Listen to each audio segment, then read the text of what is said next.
O título da ministração de hoje é o grande amor.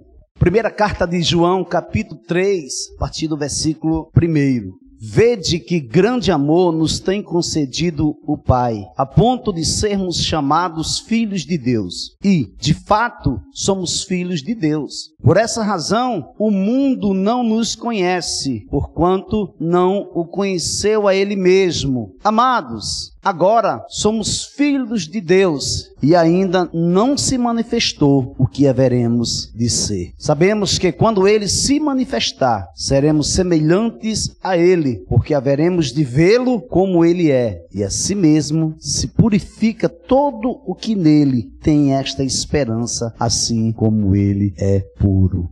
Vamos orar. Querido eterno Deus, Criador dos céus e da terra, Pai da eternidade, Bispo e Pastor de nossas almas, te louvamos pelo dom da vida, te adoramos na beleza da tua santidade e declaramos que só o Senhor é Deus e por fim se levantará e pleiteará a nossa causa. Obrigado, Jesus. Obrigado por estarmos na Assembleia dos Santos, celebrando o teu nome e declarando que tu é bom, que tu é muito bom, que tu é bom demais. Em nome de Jesus Cristo, fala conosco, fala com a tua igreja, Senhor, em nome de Jesus, amém.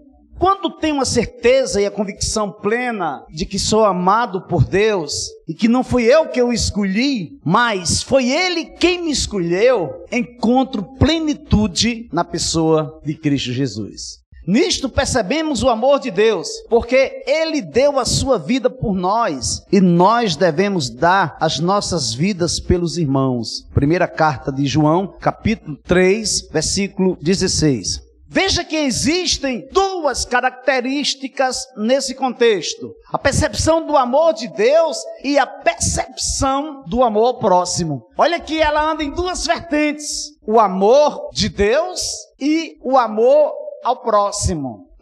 Você recebe ou você recebeu e o outro você doa. Isso é tremendo, isso é tremendo. Eu estou impactado com essa questão do amor de Deus, desse tão grande amor. Primeiro Ele me alcança, primeiro Ele vem ao meu encontro e faz aquilo que ninguém podia fazer. Ele me alcança, o amor dele me regenera. Então a partir daí que eu tenho conhecimento desse amor, o amor que está intrinsecamente relacionado com o meu espírito e com o espírito dele, agora vai se doar, agora vai na direção do meu irmão, da minha irmã. Mas esse amor ao próximo não é propriamente meu, não vem de mim, não flui de mim, mas do amor de Deus que é derramado em nosso coração pelo Espírito Santo que nos foi ortogado. Isso está bem sintetizado em Romanos capítulo 5, versículo 5. Qual a primeira ação desse tão grande amor de Deus na vida de um homem e de uma mulher?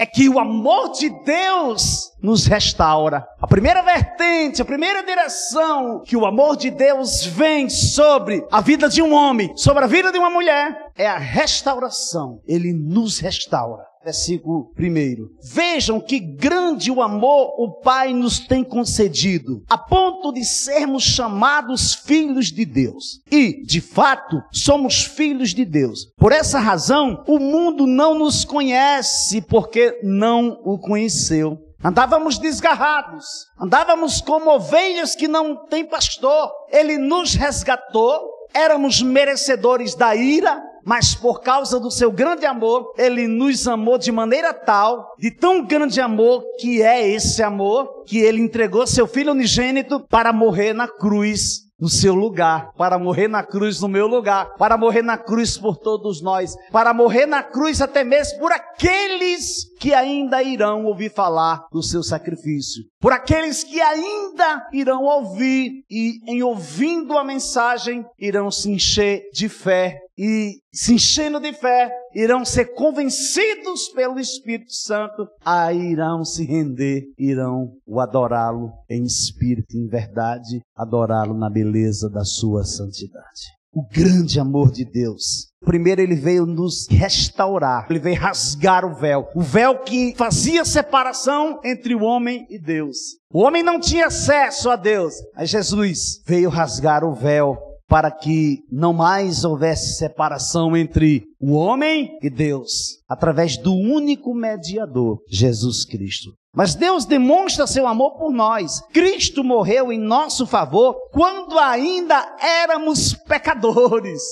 Veja que privilégio é esse? Quando eu era pecador, quando as minhas obras eram como trapos de imundícia, Ele olhou para mim e Ele me amou, Ele se entregou, Ele se apaixonou, Ele não poupou esforços para pagar o preço, para pagar o alto preço pela transgressão do homem. E Ele nos restaura, e Ele nos cata, e Ele nos traz de volta. A exemplo disso, o endemoniado de Gadara andava nu e não habitava em casas, habitava nos sepulcros. Gadara era uma das 10 cidades autônomas de Decápolis, situadas a sudoeste do Mar da Galileia, e eram habitadas predominantemente por não-judeus na época de Jesus. Mas o grande amor de Deus vai de encontro a esse homem para libertá-lo, para restaurá-lo, para restaurar sua vida, para restaurar sua dignidade, sua vida espiritual, sua vida emocional e principalmente sua vida com Deus. Lucas capítulo 8, a partir do versículo 28.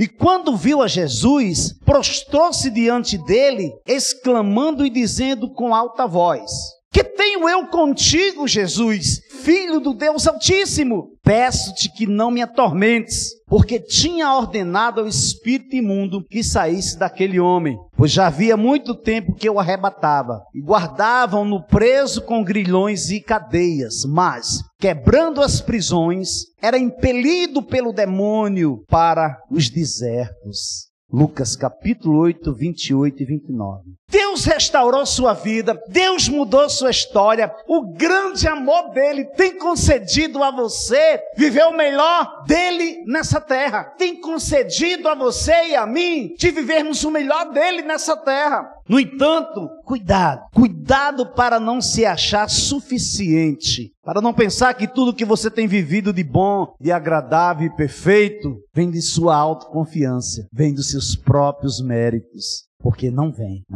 Deus é quem tem te concedido capacitação, inteligência, conhecimento e sabedoria. Tudo vem dele, por ele e para ele. Glória a ele eternamente. Amém. Olha como é sério. Até os demônios se prostram diante dele. Até os demônios suplicam a ele. Até os demônios fazem escolhas. Até os demônios insistem, pede com instância. Não nos mandem para o abismo. Quando eu estava meditando exatamente nesse texto, nessa passagem, me veio ao meu coração, por quê? Só que eu não quis estender isso para Deus, nem estender para mim mesmo. Eu deixei apenas a interrogação. Por quê? Que existem pessoas que ainda não tiveram a revelação desse tão grande amor, que não se prostram diante dele. Pessoas que ainda não suplicaram a ele. Pessoas que fazem escolhas erradas. Que suas escolhas não são acertadas. Que as suas escolhas não vão na direção dele. Pessoas que não insistem e não pedem com instância. Eu deixei só a interrogação no meu coração. E confesso que me deparei com uma realidade triste, uma realidade nefasta, uma realidade que não há como fugirmos dela. É a realidade dos dias atuais.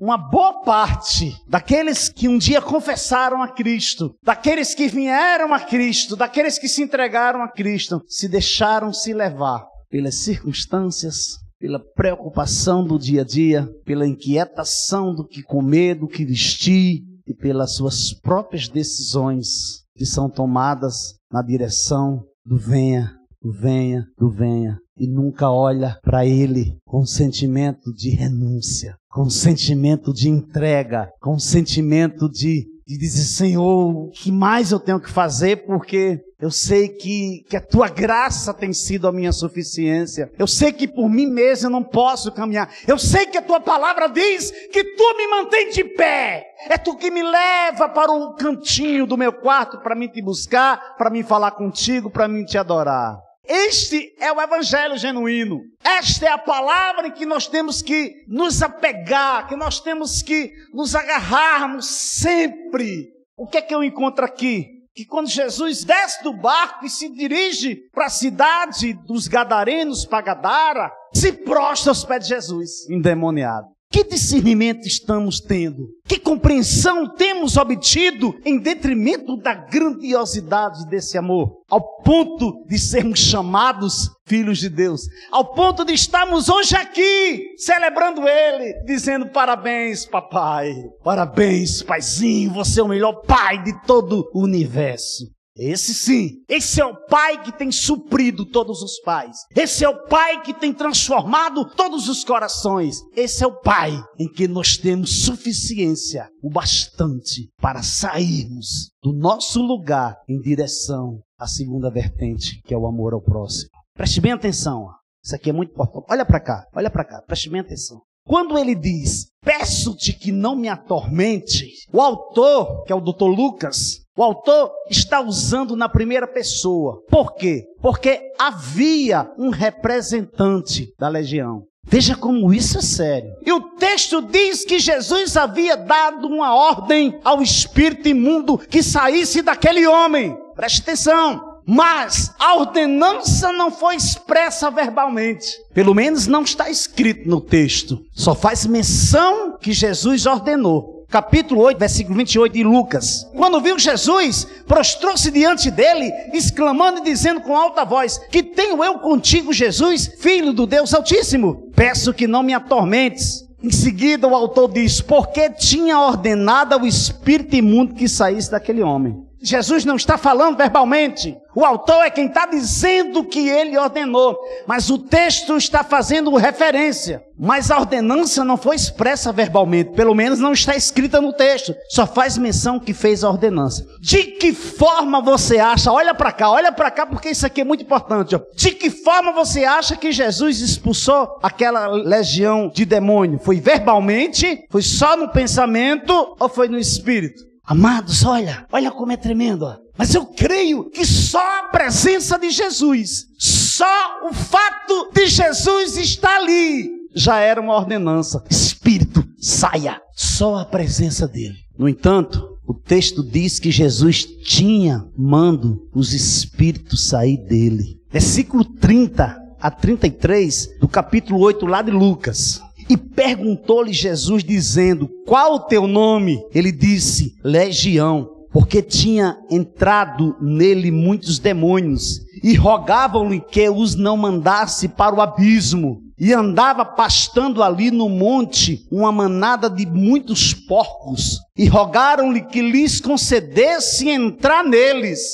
e concedeu-lhe. Tendo saído os demônios do homem, entraram nos porcos e a manada precipitou-se de um despenhadeiro no lago e afogou-se. Você sabe qual é a quantidade de uma legião? As antigas legiões eram de 3.000 a 5.000. 5.000 homens. A expressão legião vem do Império Romano. Legion. Então, quando Deus restaura a vida de um homem e de uma mulher, todos percebem com um diferencial. Uns aceitam, outros se revoltam. Uns acolhem, outros perseguem. Uns apoiam, outros ficam torcendo pela queda. As pessoas que guardavam os porcos, vendo o que acontecera, fugiram e foram anunciá-lo na cidade e nos campos. Saíram ao ver o que tinha acontecido e vieram ter com Jesus. Acharam então um homem de quem havia saído os demônios, vestido em seu perfeito juízo, assentado aos pés de Jesus e temeram.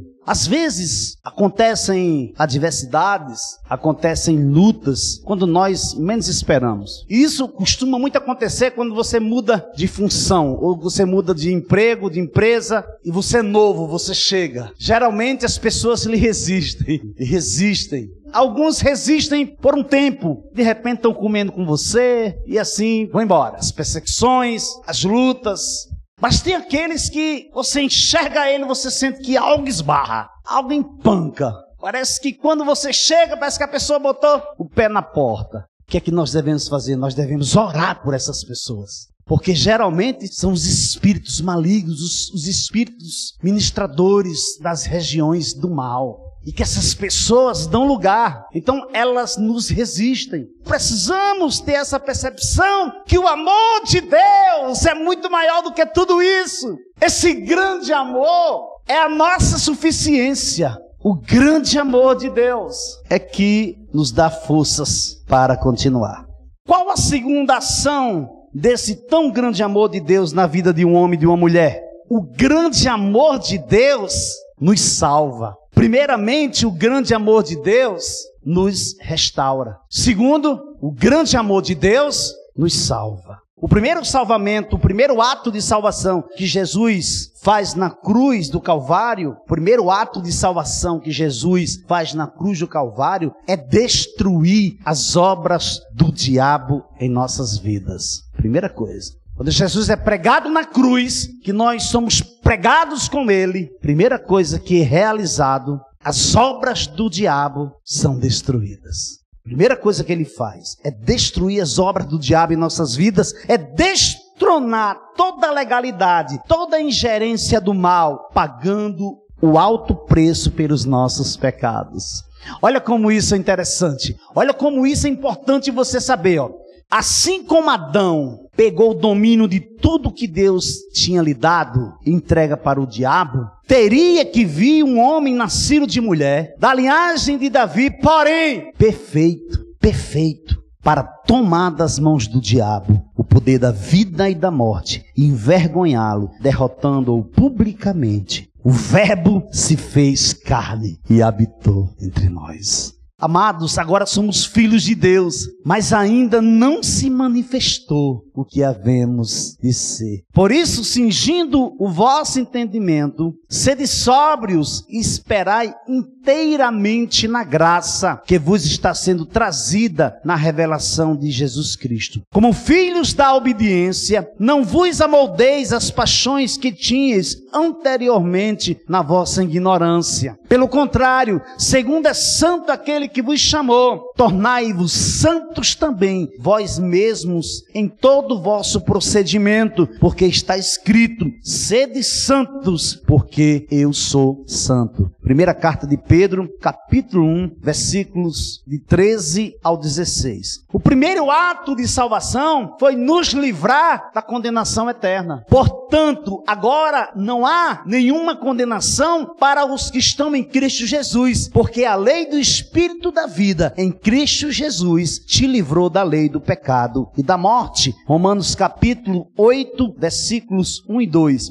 O segundo ato de salvação foi nos livrar de nós mesmos. O primeiro ato da salvação foi quebrar a maldição de Satanás, nos libertar da condenação eterna e nos dar a vida eterna. Foi nos amar com esse tão grande amor. E o segundo ato de salvação foi nos livrar de nós mesmos. De fato, já tínhamos sobre nós a sentença de morte, para que não confiássemos em nós mesmos, mas somente em Deus que ressuscita os mortos. Ele nos livrou e seguirá nos livrando. Que tão horrível perigo de morte! É nele que depositamos toda a nossa fé, que continuará nos livrando. O que é que Tiago diz? Sujeitai-vos, portanto, a Deus, mas resistir o diabo e ele fugirá de vós. O que é que acontece quando eu me sujeito a Deus? Resisto o diabo. Eu estou me negando. Eu estou me esvaziando para que o amor dele venha me encher, para que o amor dele venha preencher todas as lacunas existentes e vazias na minha vida, no meu ser. É nele que depositamos toda a nossa fé, que continuará nos livrando. 2 Coríntios, capítulo 1, versículos 9 e 10. Sabe por que Deus nos livrou de nós mesmos? Porque se dependêssemos de nós, mudaríamos tudo ao nosso redor. Tudo à nossa volta nós mudaríamos. Aonde a gente chegasse, se não tivesse do nosso agrado, a gente ia mudando. Não quero assim não. Quero assim não, você vá para casa. Se dependêssemos de nós mesmos, o que aconteceria? Nós mudaríamos tudo que nós não gostássemos. Há dias que coisas que existem no homem interior e na mulher interior nós queremos mudar. Mas nós sabemos que não é da noite para o dia que vem a transformação. É de fé em fé, de glória em glória. Hoje eu não consigo, mas amanhã eu vou conseguir. Hoje eu tentei, dei tudo de mim, mas não consegui. Mas amanhã você consegue. Amanhã você consegue, porque a suficiência do Senhor é quem te conduz, é quem te dá força, é a tua retaguarda, é a tua direita, é a tua esquerda, está na tua frente. Somente a suficiência do Senhor. Então, se dependêssemos de nós, mudaríamos tudo ao nosso redor. Faríamos tudo como gostaríamos que fosse, como achamos que deve ser. Veja que perigo de morte corremos. Como eu posso mudar aquilo que Deus ainda não mudou? Como é que eu posso transformar aquilo que Deus ainda não transformou? Mas nós queremos mudar, mas nós queremos transformar. Não esperamos o agir de Deus. Temos consciência que outrora éramos desgarrados, éramos perversos, fazíamos tudo para conseguir o que queríamos, passávamos por cima de qualquer um que atravessasse nossa frente, qualquer um que atravessasse o nosso caminho, a gente passava por cima. Por quê? Agora, eu vejo meu irmão que Deus ainda não trabalhou, que Deus ainda não transformou, que Deus ainda não libertou, e quem sou eu para dizer que eu posso libertar, que eu posso fazer, ou que eu posso deixar de fazer? Quem sou eu para transformar aquilo que Deus não transformou? Quem sou eu para mudar aquilo que Deus ainda não mudou? O fato de Deus ainda não ter transformado a vida de uma pessoa, isso não quer dizer que Ele não mudará. Espera. Eu sei que há um momento que há uma desfalência, há um desânimo, que a gente dá vontade até nem orar mais. Senhor, esse aí não tem jeito mais não. Não, para. Senhor, eu entrego nas tuas mãos, desisto. Qual o erro que incorre? Estamos fazendo o papel de Pilatos, lavamos as mãos. E no entanto, Ele não lavou as mãos para mim e para você. Ele esperou. Esse tão grande amor foi paciente, foi longânimo, foi tardio em irar-se. Até o momento que eu decidi abrir meu coração e deixar Ele entrar, Ele me conduziu com todo o amor. Você pode aplaudir o Senhor Jesus nessa noite? Foi assim que Deus manifestou seu amor entre nós. Enviou seu Filho unigênito ao mundo, para que pudéssemos viver por meio dele. Nisto consiste o amor. Não em que nós tenhamos amado a Deus, mas em quem Ele nos amou e enviou seu Filho como propiciação pelos nossos pecados. Amados, visto que Deus assim nos amou, nós também devemos amar uns aos outros. Primeira carta de João, capítulo 4, do versículo 4 ao 11. O grande amor de Deus se revela em nossa vida mediante nossa atitude. Isso não quer dizer que o seu amor esteja atrelado ao nosso desejo de querê-lo ou não. Deus é Deus e Ele faz como lhe bem apraz. É independente se nós queremos Ele ou não. Haverá um momento que Deus entrará em ação e Deus fará do jeito que lhe apraz, segundo a sua vontade soberana. Pois Deus não nos convocou para a impureza, mas sim para a santificação. Portanto, aquele que rejeita as orientações não está rejeitando o homem, mas a Deus, que vos outorga o seu Espírito Santo. O cristão deve seguir com amor. No que se refere ao amor fraternal, entretanto, não há necessidade de que eu vos escreva, porquanto vós mesmos estáis por Deus instruídos que deveis amar uns aos outros. 1 Tessalonicenses, capítulo 4, versículo 7 a 9. A questão aqui é muito séria. Não é se eu quero, não é se eu devo, não se eu pretendo ou desejo amar ou não amar meu próximo ou uns aos outros. Deus já me instruiu no que eu devo fazer. A questão aqui não é se eu devo fazer, é que eu vou orar porque eu não aguento, eu odeio aquele irmão, eu detesto aquela irmã, então eu não sei, eu pretendo ou desejo, ou eu quero, ou eu devo, não. Deus já lhe instruiu no que você deve fazer, amar uns aos outros. é uma ordenança, é um dever. Eu recebi o amor, agora eu devolvo esse amor. É incrível. Essa é a percepção da criação de Deus. É por isso que a filosofia não aceita isso. Ela não entende. Ela diz que isso é fragilidade. Elas não entendem, eles não entendem. Eles não conseguem entender. Por isso que é loucura para eles. Porque como é que eu posso amar uma pessoa que me odeia? Como é que eu posso pedir perdão se eu sei que eu não fiz nada? Eu sei que fui agredido, eu sei que eu fui ultrajado e agora eu preciso ir pedir perdão. É loucura, mas é poder de Deus para a salvação. Aconteceu que, indo ele a Jerusalém, passou pelo meio de Samaria e da Galiléia. E entrando numa certa aldeia, saíram-lhe ao encontro 10 homens leprosos, os quais pararam de longe, levantaram a voz, dizendo: Jesus, mestre, tem misericórdia de nós. E ele, vendo-os, disse-lhes: ide e mostrai-vos aos sacerdotes. E aconteceu que, indo eles, ficaram limpos. E um deles, vendo que estava são, voltou glorificando a Deus em alta voz, e caiu aos seus pés com o rosto em terra, dando-lhe graças. E este era samaritano. E respondendo Jesus disse: não foram 10 os limpos? E onde estão os 9? Não houve quem voltasse para dar glória a Deus, senão este estrangeiro? Palavra de Jesus, viu, amados? Quem está falando isso aqui é Jesus Cristo, manso, humilde de coração, que recebe seu fardo pesado e entrega o leve dele. Ele leva o seu fardo pesado no seu lugar, e o leve que ele estava trazendo, ele entrega para você. E ele diz: espera aí, foram 10 homens, e só volta esse, e ainda mais samaritano, estrangeiro. E disse-lhe: levanta-te e vai, a tua fé te salvou. Primeiro ele restaura. É incrível. O que predomina aqui segue em 4 direções. A primeira direção é o pedido. Eles vêm até Jesus e de longe eles clamam: Jesus, mestre, tem misericórdia de nós. Essa é a primeira direção. A segunda direção é o pedido concedido. O que é que Jesus diz? Ide, mostrai-vos aos sacerdotes. A terceira direção, o sobrenatural de Deus vem sobre eles e eles são curados. A quarta direção, somente além de ser restaurado, foi salvo. E esse era estrangeiro, esse era um samaritano. Foi o que aconteceu?